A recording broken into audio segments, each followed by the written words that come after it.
Welcome to Wedge 15 TV, where we share our business and our life advice that works. Today, entrepreneurs, this one's for you, and you only.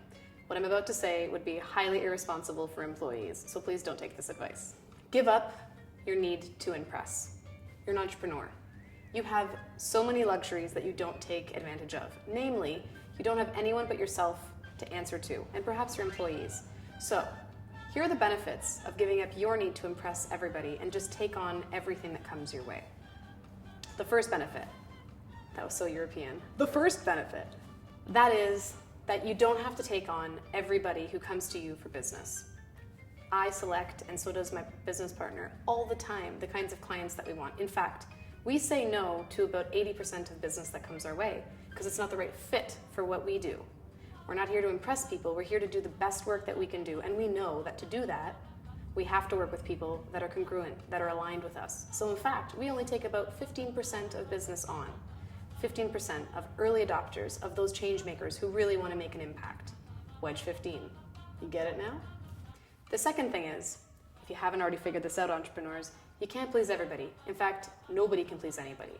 So stop trying.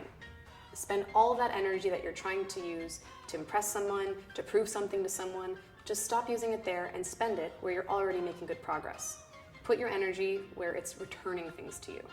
You know, you're doing probably many different roles in your company. You're probably the CEO, the director, the creative director, the accountant, and all of that.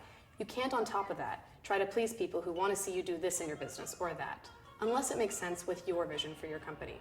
So again, don't stress to impress. The third thing I want to say, and the last thing, is actually just a story and an example of something that happened recently, where not stressing to impress actually gave me a huge advantage. We were recently approached by a major financial institution, a multi-billion-dollar institution, to come and do a workshop on social media for free.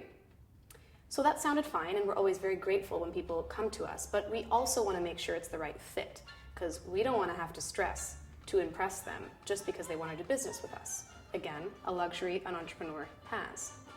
So we interviewed them, we had a conversation. It looked like there was no money, but that we would do an exchange that would still be of value to us. We would change our time and our expertise to give them a workshop in exchange for some marketing collateral, i.e. a photo shoot, some pictures that we could use to share with our network. Well, at the very last minute, things changed. They said we couldn't have a photographer there, and they wanted to vet our presentation. So I sat back and thought to myself, along with Ricardo, my business partner, and we said, well, so what is in it for us at this point? We're going to go give the exact same energy to this big financial institution who needs us, who came to us, and we're going to put the same amount of work in as we would for a paid client. We can't even get anything in return anymore. So how does this make sense for us? We looked at each other, and it's like we knew instantly what there was to do. We're not here to impress. If you don't value what we have to offer, someone else will. Sure enough, we turned down the gig. Still had butterflies in the stomach, it never feels good. But 2 weeks later, we landed our ideal client. And that's not the first time that's happened. It's happened time and time again. I can give you example after example, year over year. So that's it. If I haven't made a good enough case for it, I don't know who will. Don't stress to impress. It's just not worth it. So just to recap, my first point, just like Wedge 15, you don't have to take on everybody who comes your way. We only take 15% on. For 85% of people, we're just not the right fit. So you can do the same. Second, you can't please everybody. So don't spend your life trying, or your time in your business trying. Focus your efforts where you get a return, where it makes a difference for what you're up to. And last, say no for the right reasons, and I promise you'll get your ideal client soon enough. Just like in our example, we said no to a major financial institution, and 2 weeks later, we got paid big money by an organization that was the perfect fit for us. And that wasn't the first time, or the last. So that's it for Wedge 15 TV. You've heard it here. You don't have to take on everybody that comes your way. Go out there, get the clients you deserve, who value you, and I want to hear about it in the comments field below. Thanks for watching Wedge 15 TV, and we'll see you next time.